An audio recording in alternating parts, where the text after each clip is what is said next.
Welcome to Rico 12. I'm Justin, your host and a beautifully imperfect, stumbling, bumbling child of an absolutely powerful and perfectly loving God and an addict living in the miracle of recovery.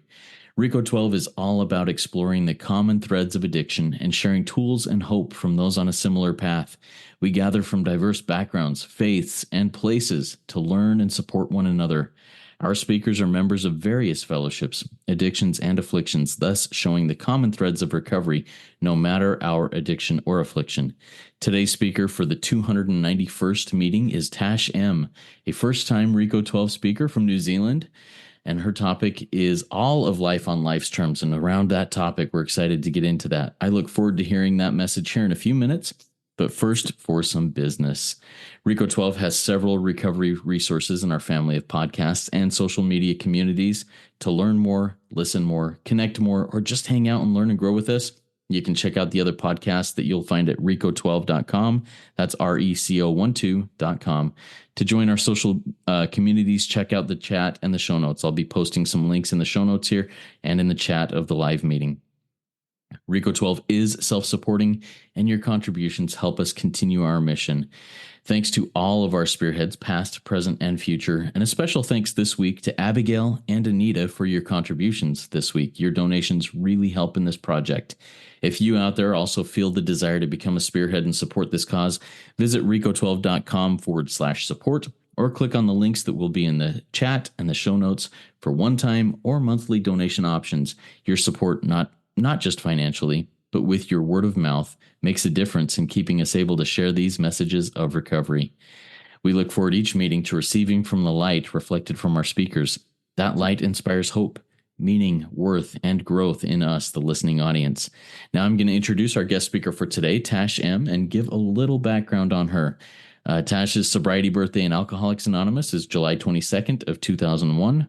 Her current sobriety date birthday in Anorexics and Bulimics Anonymous is October 26th of 2018.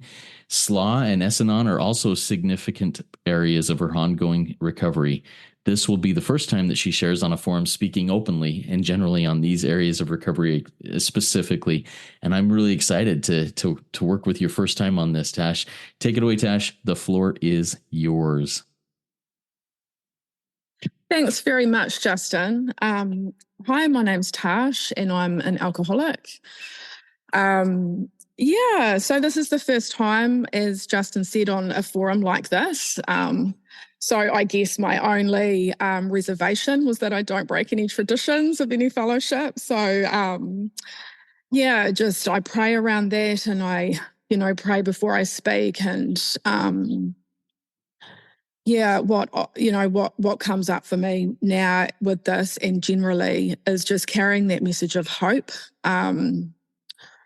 through my sharing, because that's hugely important. It's important for me. It was in the early days and it still is now. Hope that we do recover. We can recover. Addicts, alcoholics, people with eating disorders, or however addiction manifests. There is hope no matter what. We can recover. I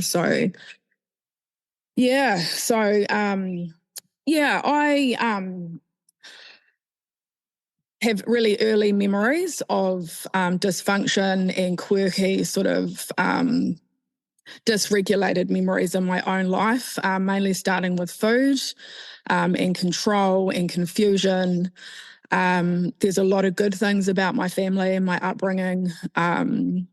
Yet in the early days, I couldn't see that. In my early days of recovery, I really struggled to see any of that. But as time's gone on in 12-step recovery, I can see that more and more and have more of a balanced perspective on, the good things in my upbringing and in my life in general. And the reality of what wasn't great for me. The next 10 people might have been quite different, but I'm wired up the way I'm wired up. And addiction manifested quite early. My family didn't know or understand any of that. So it wasn't until I reached my first 12-step program, which was AA, when I was turning 22, that I started getting some learning and some sobriety, some freedom without substances. So I'll just share a little bit of background. I don't want to take up too much time with that sort of history, because we've all got our step one story of what, we did, what happened, of, how addiction or dysfunction manifests. And but for me, I was a normal, happy little girl. Things occur like they do with everyone. In primary school, I became overweight. I got teased by one boy in my last year of primary school. I didn't have a good relationship with my mother. My parents had separated, were not kind to each other. A lot of dishonesty in the relationship sort of a world, like affairs and just dishonesty and in that area. Intermediate, I started seriously playing certain sports and was quite good at some of them. And I found out we were moving quite a number of hours away, and that was quite heartbreaking. For me, I was attached, not that I knew this then, but I do now. I was quite attached to my grandmother, who was my safe person. So it was only, school holidays sort of thing that I would have to travel to go and see her. So I was already smoking and, drinking coffee and Milos with lots of sugar too. Because I liked it, as a young teenager, I just did what I liked. And I liked those things. They helped me feel better. And I still don't, there's a bee. If I gets quirky out here, I'll have to go inside. Just teenage sort of stuff, which a lot of people sort of grow out of, but I didn't. So when we had moved, I had lost quite a bit of weight, although it didn't show, like I didn't look unwell. So between those years, I've got memories of, taking food when I was told no, and feeling something from that. And also the opposite, saying no to food and feeling something controlling from that, some sort of high sort of slightly exaggerated at that point, but definitely, feeling those, those contrasts. And so, we moved away, and then I started high school a few months after sort of moving. And it was that year that I first had my first experience of bulimia. And that continued for the next 5 years. And there were many phases during that time. And nothing really helped. I was put on medication to stop it. That didn't help. If I wanted to do that behaviour, I would. But I got a lot of outside help during those years. And I guess coupled with sort of that amped up teenage stuff for people like me. Not every teenager does, the things that I did, but I started drinking, I hung out with people like me. And as the years went by, I've always heard it's a progressive illness. Addiction is alcoholism, addiction, whatever you want to call it.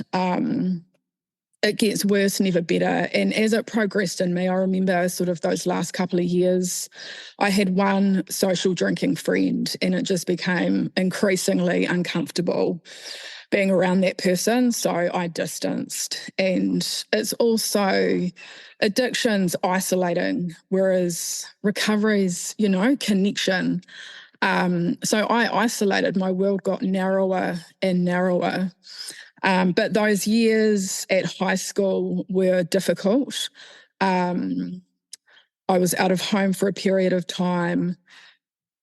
It was, just chaotic, my first few years at high school. There were some great wins, great things, great successes, but also, a lot of school absenteeism.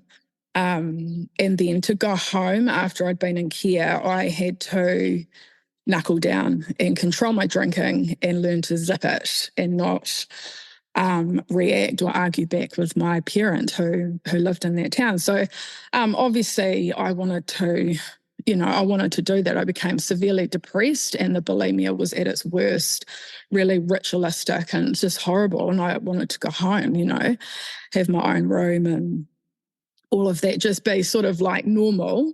So, so I worked really hard and I had some good people around me, fortunately.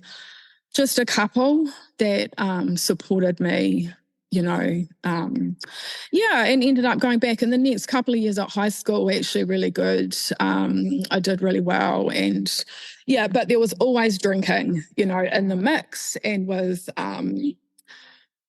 with the food, just really difficult having to try and control and manage. And when I wanted to stop vomiting, I couldn't, I discovered.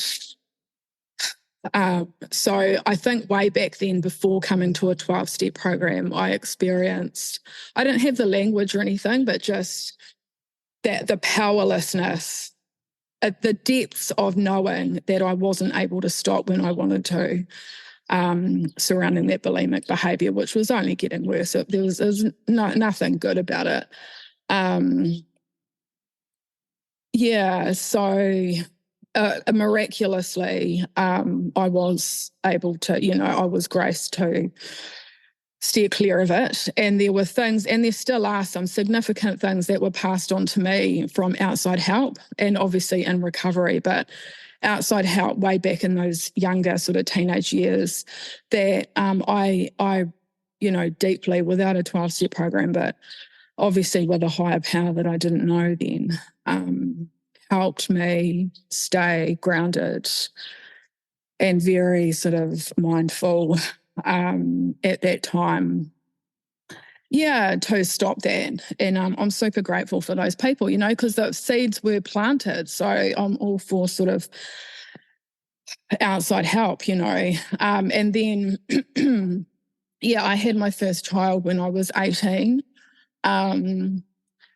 Prior to that, I could do all-nighters. I had a lot of false pride around drinking. If I couldn't get drunk, I wouldn't bother. And there were messages in my family that women didn't drink. That was not true, but that was kind of the message and the perception. So I didn't drink Christmas days. I didn't drink, I did drink New Year's. They were disastrous for my family as a young person, chaotic. That was pretty disruptive, I caused quite a bit of harm through that. So they were quite, years of, turmoil, pretty unpredictable. People tried to control it. I think, I think having an eating disorder, and it really impacted my mum in a different sort of a way, really upset her. She didn't know how, so and with the alcohol, every now and again I'd get glimpses of other people's upset, and I would want, I'd have these fleeting moments of wanting the want to stop because I'd see the pain and the upset of others, and I knew, that I contributed. But they were fleeting. Because it was my best friend, alcohol. Yeah, it was my best friend. And there was no way in those earlier years that I was going to give it up. And if if it still worked and if I still had fun, doing it, I would. But it was never going to work for an alcoholic. But I didn't know that then. So after I had my first child, things just got progressively worse, which I didn't know and no one around me knew. I just had some labels. I was, I felt like the black sheep of the family, or just, like I didn't fit in. And I guess the best thing probably from drinking was very brief relief that I was comfortable in the world, in that brief state of oblivion. And very distorted thinking of wanting to be in that state all the time, just completely, unrealistic. But that's me as an active alcoholic. I wasn't reliable. Because I was sort of young, I had a bit of sort of two worlds going on. I missed exams because of it, just all sorts of, I started behaving in ways that were against my values, especially in relationships. I cheated. When I was coming into AA, I had an affair. And it was just, the big book talks about dishonesty and recovery. We need, be honest in all our affairs, or learn to be. And that's a huge part of what my recovery has been about and is about. Was, in the early days, learning, and now I practice it, self-honesty and honesty with others. But yeah, the hangovers got worse. Everything just got worse. And I was trying to be an adult in a world, parenting, where I was emotionally stunted because I started drinking so young. But it wasn't until coming into recovery I started learning about these things out there. No one really knew what to do. So it was a series of quite serious sort of consequences and dynamics that led me to 12-step recovery. As it often is for people. Thank you. So I ended up having to reach out to an old school counsellor who put me in touch with community counsellors, who put me in touch with A&D, Alcohol and Drug Service. And I remember when that was first mentioned to me about going there, and I remember thinking, I went there when I was 13. How's that going to help me? And that was quite a significant thought, because I ended up going there again for another appointment. And why that's significant to me is because that sort of thinking of how's that going to help me, if I had have not gone because of that, it's very closed-minded. And, in recovery, the essentials are honesty, open-mindedness and willingness. So I feel hugely thankful to, whatever spiritual universal being, outside and within me, that I had that sort of thinking and encouragement that I could go, somewhere. So I was offered to do an outpatient treatment program, and I said no, because I just felt, too much going on in my chaotic little world. And then a couple of months later, it was offered again, and I did. And I did that. And and you had to be sober for 4 weeks to do that. And so, and that was significant, because I stayed sober long enough to feel some feelings and not drink over it, and go and have a new experience of connecting with a counsellor and saying, I don't want to be here. I feel like terrible, and alcohol's the only thing that's going to help. So that's sort of, almost like a bit of a spiritual experience of that sort of thing. But after that, I went straight into AA. That was the main 12-step program in my area. My first sponsor I met on that 4-week outpatient treatment program, who was also new to AA, but who had been around OA for 10 years. And that person was being sponsored in a certain way that she just passed that on to me. And so that was my first experience of sponsorship. And that was calling someone daily. And she was my sponsor for a year. And then the second sponsor, same thing, calling daily. So in my first 10 years of 12-step recovery, I had about 10 sponsors. And then in my last 12, 13. I've had one with no desire to change, and I find that a miracle. I went into AA, and I've just stayed. I've never left. I was introduced to service early. We had an active intergroup in our area, and I loved that. I was young. I really appreciated carpooling around different areas in my region, meeting different people, and it helped me, because I was extremely uncomfortable in my own skin. So it was all new, and it was good, but it wasn't easy. I don't want to do early recovery again. I cried every day for a long time, and then sort of every second day, it got less and less. And I recall a couple of the gamblers in the AA meetings would start making jokes that I would cry, and that, that made me laugh and gave me a bit of humour, because I get very stressed and serious. So the sort of rule 62, that, don't take yourself so damn seriously.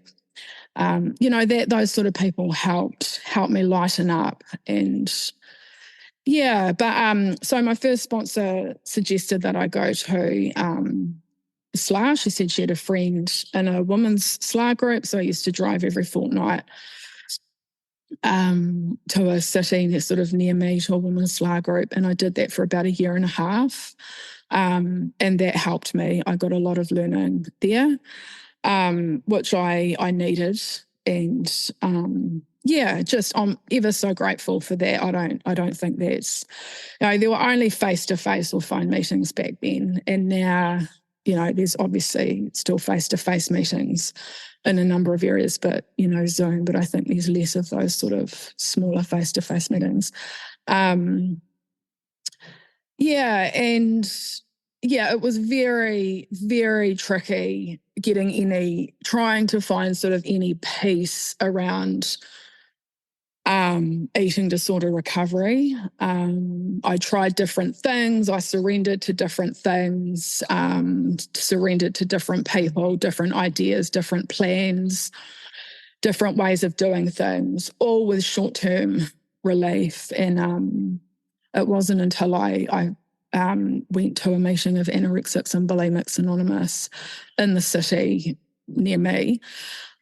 So grateful for those people that were there, for me, opened up, when I came.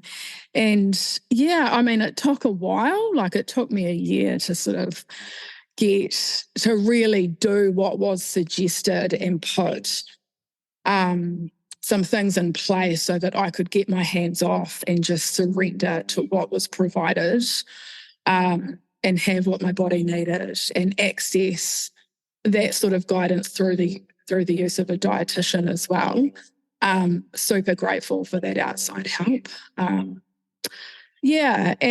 just, got really good support and guidance around processing my emotions, and just surrendering to having, what was provided for me, one meal at a time, with it, one day at a time. And I guess all of those deep, painful bottom surrenders, paradoxes, helped me and still help me stay in the now, stay in the day, come back to the moment, live and let live, just, apply and practice slogans, really simple stuff to just live in this ongoing recovery. I came across S-anon when I was about 10 years sober in AA, so from alcohol. So I got a really significant sort of understanding the short time that I went there, before I had 2 little kids in recovery. I got just, I suppose, deep understanding and acceptance that I was born into a family where there was dishonesty in that area. So I was impacted by the sexual behaviour of other people, and without any blame or anything, this little me, again, the next 10 people might not have been, but I was. And so that for me means just certain things, and one significant thing is that I'm super sensitive around that. So I guess going to SLAA had given me like an integrity and a freedom from certain things mentally and physically that I, in my thoughts and actions that I didn't know I could get.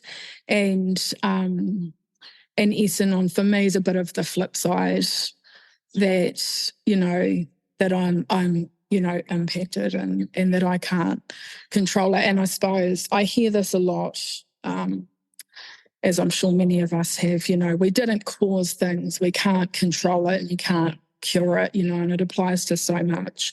But so I regularly do, AA is my foundation. I just keep going. I have a home group. I do service that's local in my area, face to face. That's like a fundamental foundation for me. And Anorexics and Bulimics Anonymous is so close. I wouldn't have that if it wasn't for AA. And the other ones, I go through phases with, what I do in those other fellowships. I've come and gone a few times. And someone in my early recovery, said to me, we deal with what's killing us first.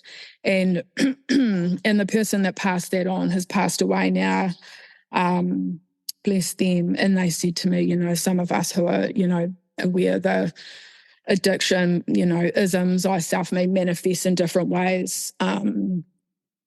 There's only so many hours in the week and sort of thing, but you can dip into those other areas when needed.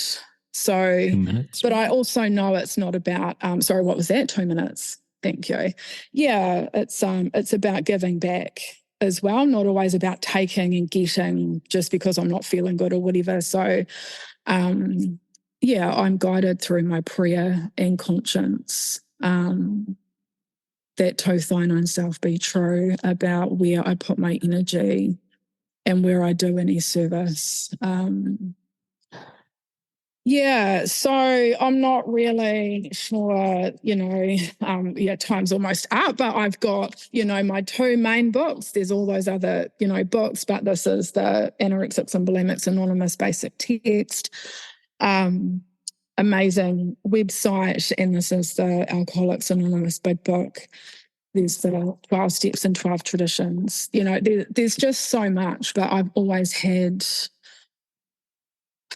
and still get, given exactly, spiritually what I need through people, places and things. And it's an ongoing daily journey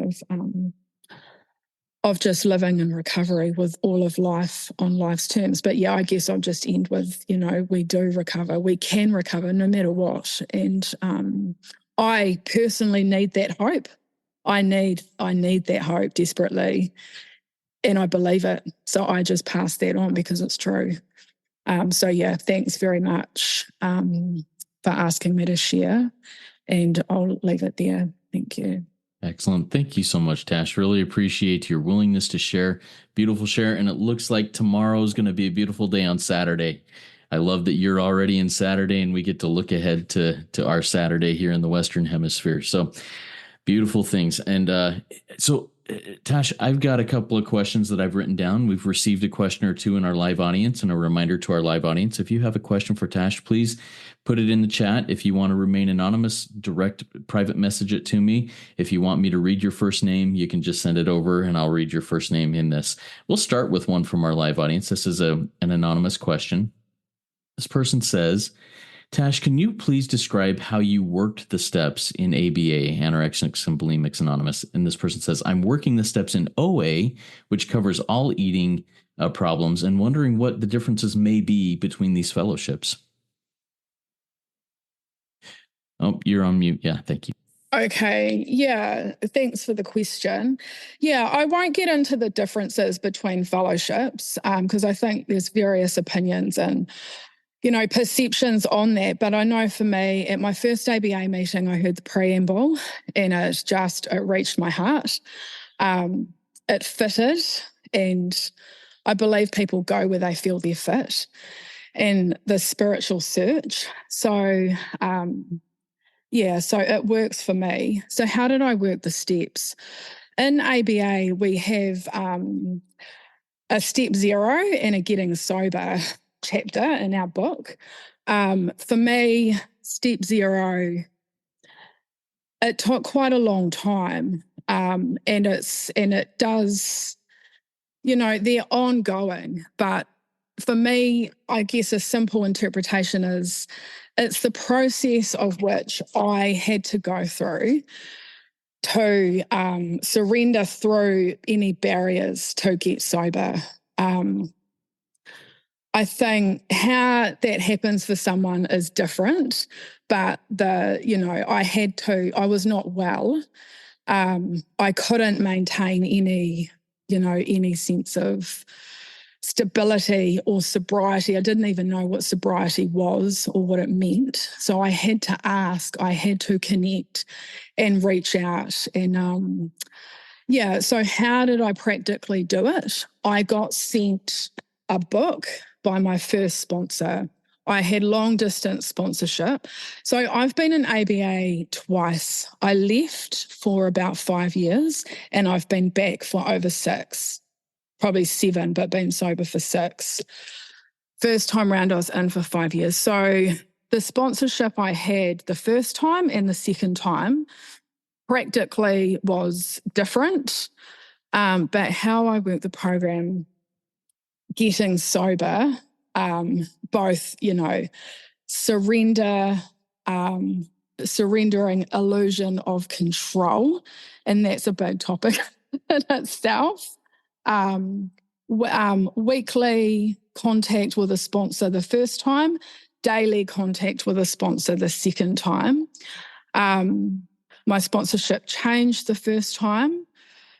So, there were those practical things that, in terms of working with others in the sponsorship sense, that I had to navigate with them.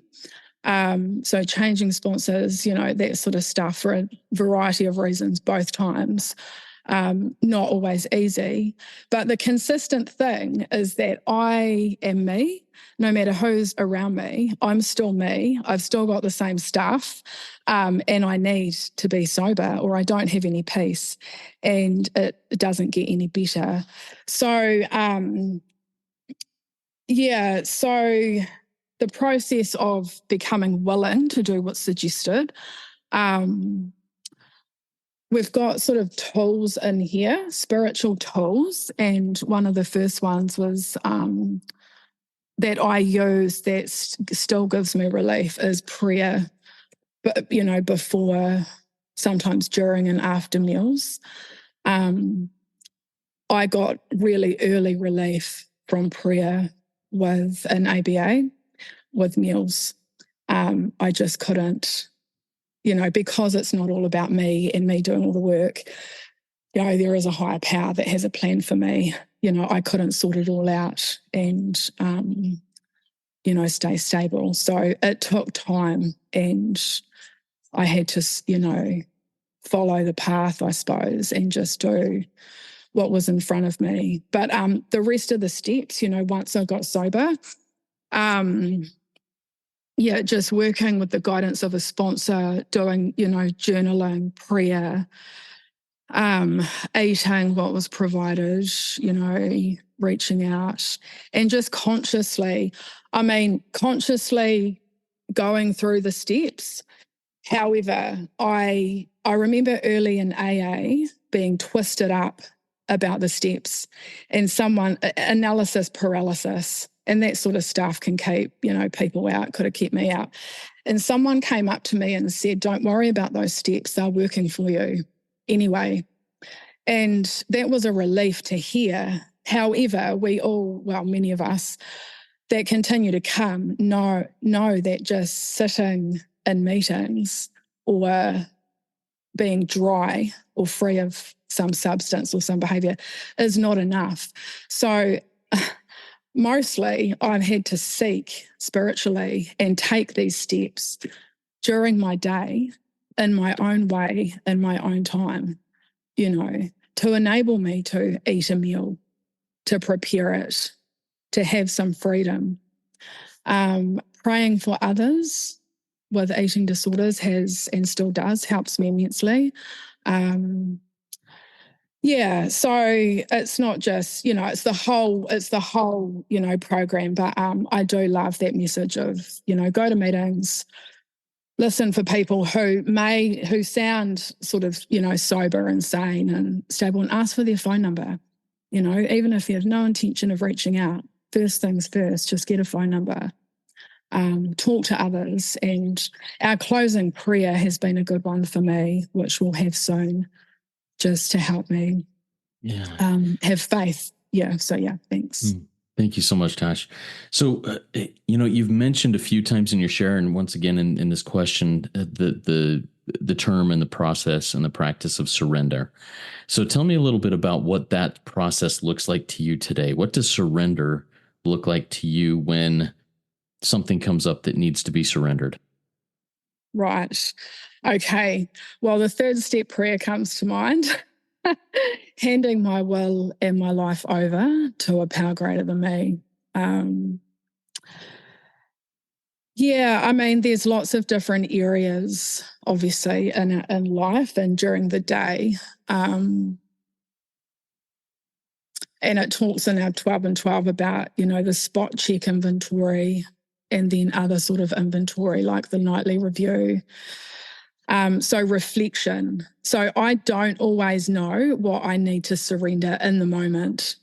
Often I do, but sometimes I don't. And it's not until after the event that I think, wow, that wasn't really God's will, or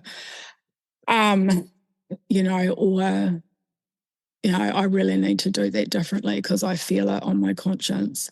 But it does depend what we're talking about, because obviously surrender from something like a poison, like alcohol, is, it's practically different than surrendering to eating a meal that is going to be good and nourishing for my body.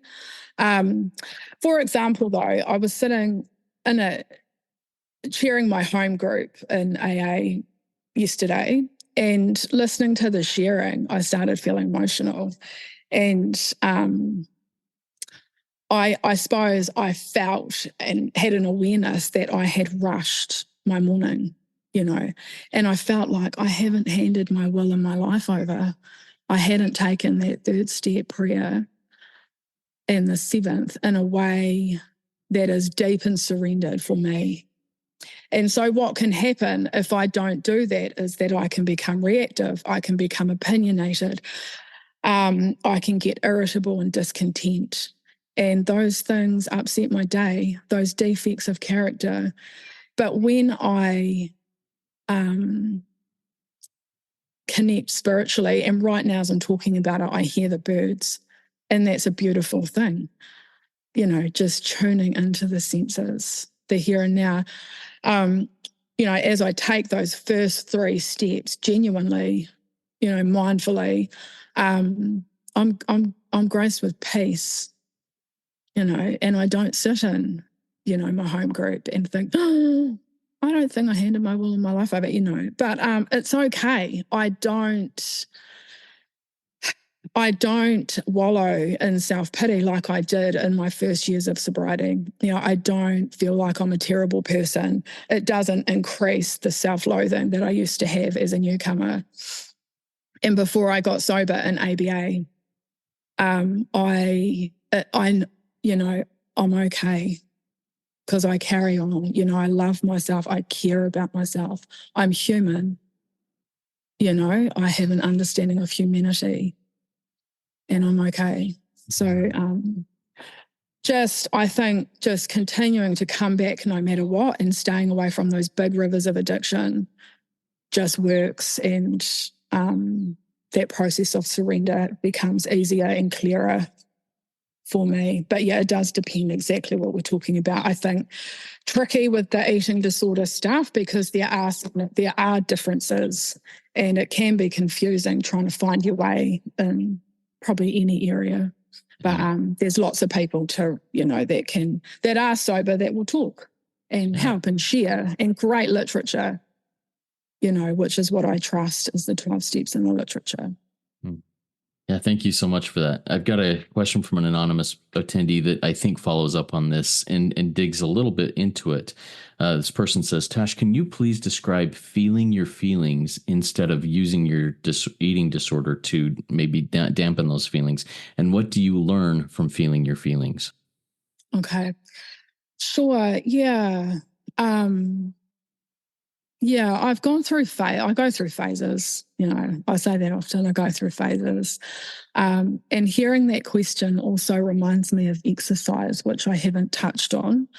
But that's been part of my surrender and part of my recovery, because obviously for me, I need to be sober in that area or I'm miserable and it's chaotic and I'm selfish and I'm sick.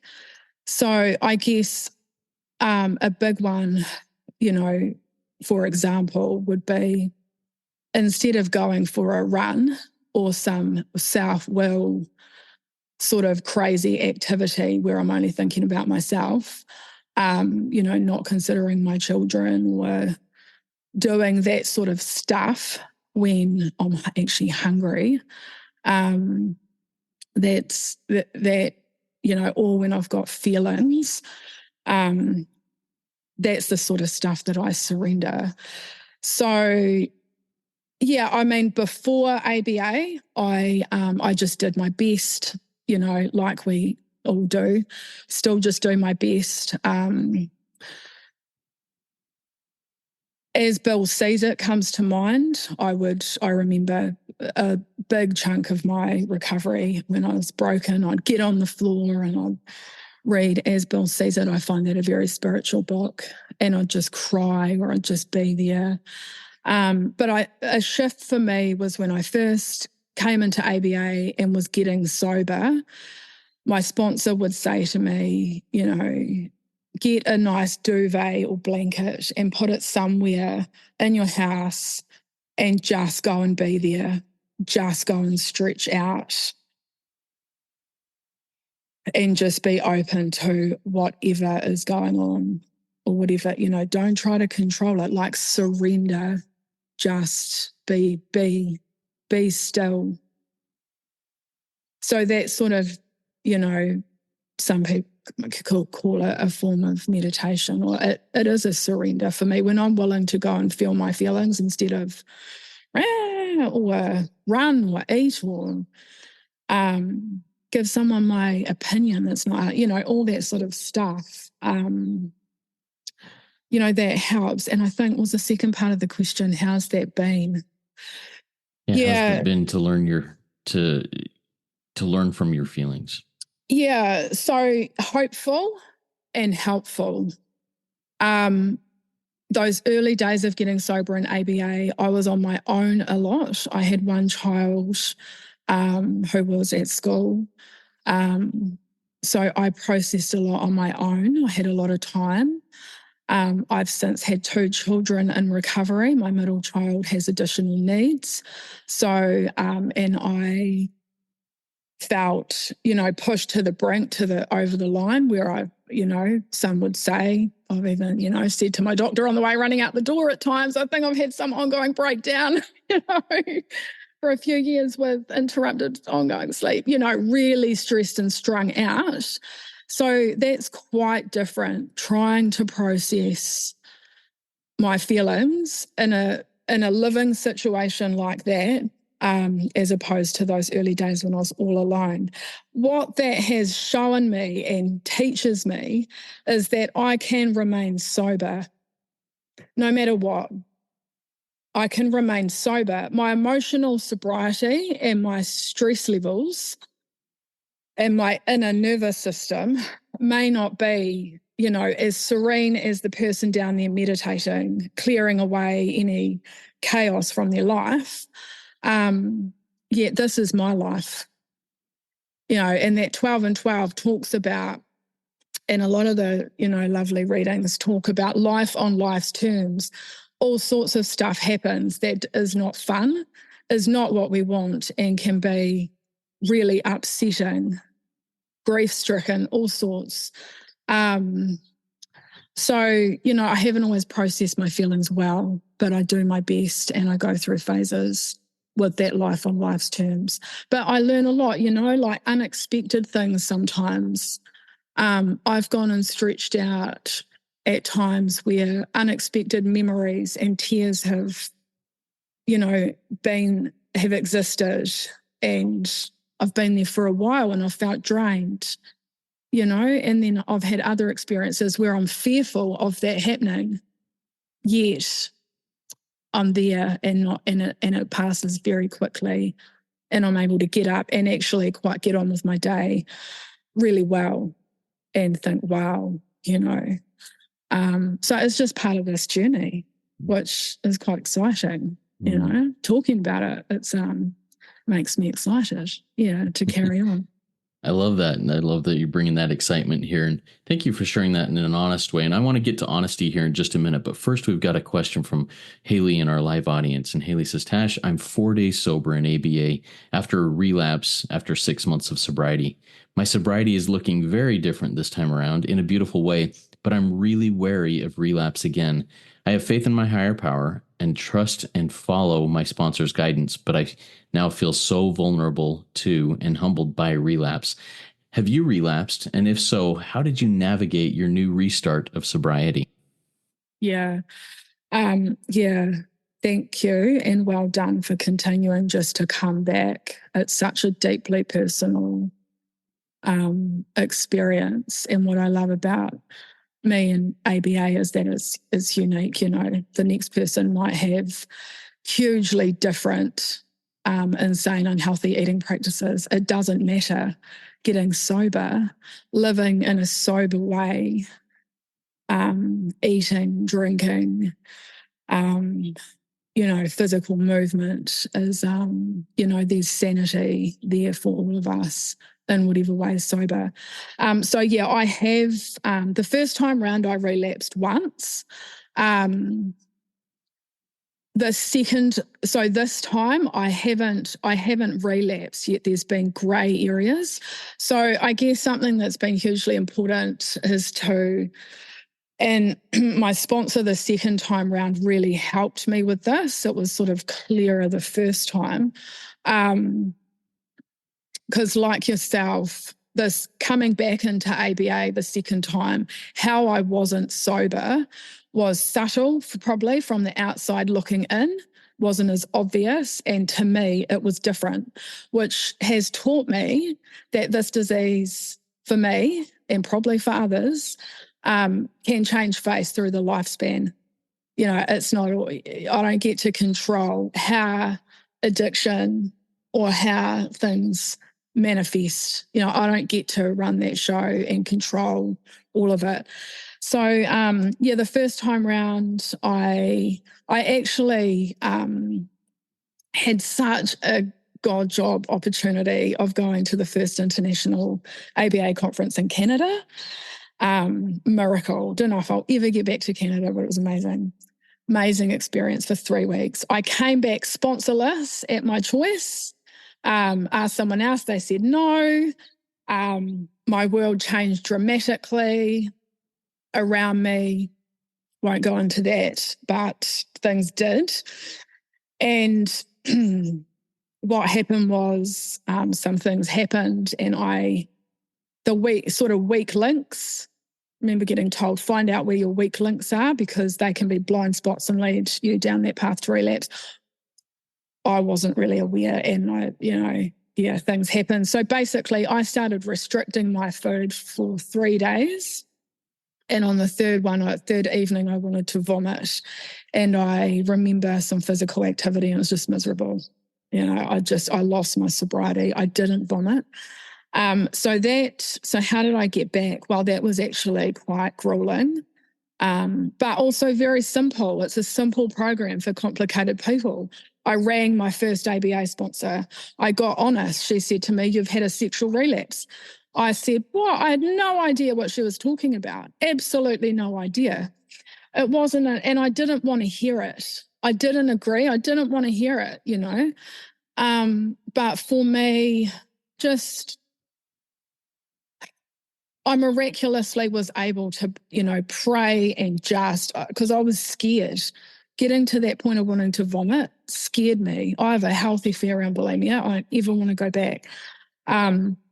So I was able to, pray, surrender, and eat what was provided. I was able to feed myself, which I'm so grateful for, and just continue on. But I had to go to my employer. I went to my employer and said, basically an amends, and got honest. And there was a woman in AA in my town, and I asked her if she would listen to an inventory. So I did a written inventory. It took, I had to be very patient. I'm not, but patience is a huge thing in recovery. The 12 and 12 helped me immensely. And I started identifying with some of the things in the 12 and 12. And the main one was we got success and then still dreamed greater dreams. And what happened was I came back from Canada. I had some grief-stricken sort of gutting things happen in my world, which I couldn't do anything about. I had a very quick sort of love-struck relationship, which of course, at that time I was like, oh my goodness, this is amazing. And I got dumped like a hotcake and I couldn't handle it. And, so I guess I personally seek identification in the literature. I have to, because this is my solution. And so that we got some measure of success. For me, that success was in this feel-good realm. And then, I wanted more and more, still greater dreams. I thought we were going to have the white picket fence, the most amazing, but no, it wasn't to be. I get to control all that, and that sort of, so that's kind of what contributed to that relapse. And it was a blind spot, I was off guard and, and I haven't had anything like that the second time around, sort of quiet, different. I won't go into that, but I'm welcome. I can put my details in if you want to talk more. Yeah. Yeah. So if anybody wants to talk to Tash, send an email to Rico12pod, RECO12POD at gmail.com, and I will get you connected with Tash. Tash, thank you so much for going through that. Beautiful and inspiring and helpful, I think. I have another question for you that I think you've really hit on well, but I want to dive into this just a little bit more. You've talked about being honest in all your affairs being key to your recovery. How does practicing honesty in all your affairs look for you today? Yeah, good question. Today, different from the very early days. Early days, it was super hard. But so today, so I'm not a newcomer anymore. So I won't talk about those super early days because it was practice and it was hard. And it was hard because it was new. But I had sponsorship that carried that message of honesty. And that's what the daily contact helped me do. So today, I've truth, I know, and self be true. I've got a conscience. That's my higher power guiding me. I've got to be honest with myself first and foremost. And every now and again, I not very often, but those little blind spots that I just talked about, something will happen. I think, crikey, how did that happen? And I have to just be patient with that review and reflection over time. But on a daily basis, so when we retire at night, helps me stay honest with myself, that spot checked inventory. And I have sponsors. I have a consistent, like I shared, AA sponsor who's been there for well over 10 years. I also have, I have an ABA sponsor. I have an S-anon sponsor. So I have, but I guess I'll just say people, they don't, and this is good for me to remember too, people do not have to be my sponsor for me to go and ask them if I can share with them. All that matters sometimes is that I'm honest with me, God knows anyway, my higher power knows anyway, and another human being. And it's up to me who that person, is at the time.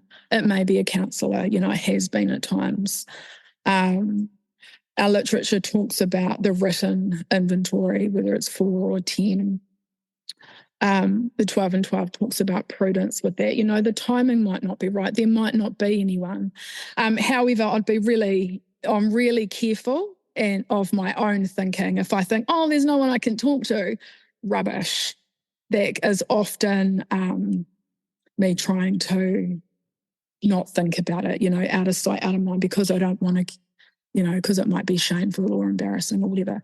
So I guess simply, on a daily basis, I have to be honest, because it's an essential to recovery, and I don't want to drink or vomit. There's a number of other things I don't want to do, but those are the two big rivers of addiction that they destroy my life. And obviously affairs, that's huge as well. So there are a number of things I do not engage in, a number of things I do to stay free of and clear in my conscience about those things. So, yeah. Excellent. Thank you so much, Tash. Fantastic. Rico 12 weekly speaker meeting. I really appreciate your shares, your honesty, and your willingness to share. And as I look around the room here, I am just excited. I mean, Tash, you're Saturday. You are tomorrow. You are in the future. And we have people that are walking around in the dark that are obviously in Europe somewhere. And then we've got me on the West Coast of the United States and others throughout the world. This is so cool to be in an international meeting and just hear your experience, strength, and hope. And I just really appreciate it. If anybody out there has any further questions or would like to communicate with Tash or any other Rico 12 speaker that we've ever had, please send an email to rico12pod@gmail.com. And if you haven't already, please consider rating and reviewing the podcast on Apple Podcasts. If you listen on Apple Podcasts, it really is a powerful way to get the message out to more people and share this experience, strength, and hope. Next Friday, we'll be hearing from a return speaker, Jay Westbrook, who'll be speaking to us again and sharing his experience on the topic of relationship resilience, applying the 12 traditions to relationships, which is also the title of his newest book that just was recently published. Last time he was on, he talked a little bit about, hey, that's going to be published before too long, and we've got him back now. So I look forward to hearing from him again. Stay tuned on the WhatsApp community, on our email list to get more information on that. If you aren't already in either one of those, once again, send an email to rico12pod@gmail.com. We'll get you included. Now, let's launch off into the rest of our day with a prayer that Tash will say for us. The floor is yours again, Tash, for that prayer. Thank you. I hope I've got the same one that we agreed on. Dear Lord, please lead me to where you need me. And if I be afraid, please show me that you are there. Thy will be done. Amen. Amen. All the best, everyone. Beautiful. Remember, everyone, there is one who has all power. That one is God. May you find God now. Keep coming back. And when you do, come all the way in, sit all the way down. Let's trudge this road of happy destiny together. Work it. You are worth it.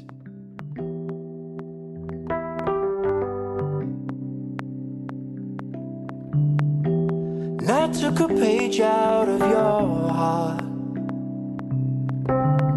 A great place for a broken man like me to start. And every time I see that halo in the sky, I warm my bones in the sun. I placed a bookmark in my life, so I remember how to stay close to the light. For sympathy in a child's eyes, I warm my bones in the sun. I warm my bones in the sun. Fires blaze and rivers maze, and I come winding back to you. People lie and curtains cry, a beauty born out of the blue. I'd give anything to you.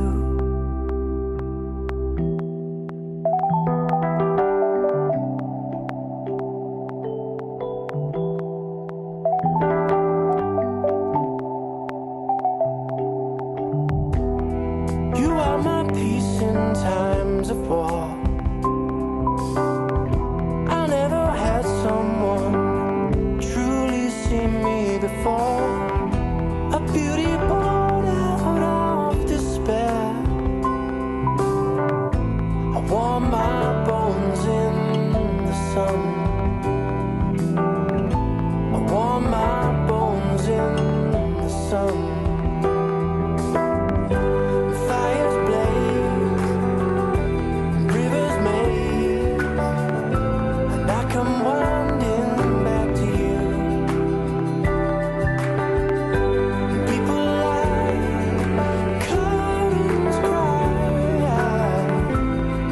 beauty born out of the blue.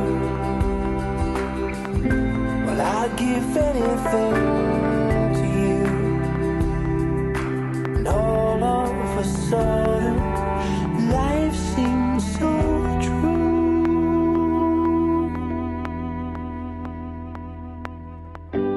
Fires blaze, rivers maze, and I come winding back to you.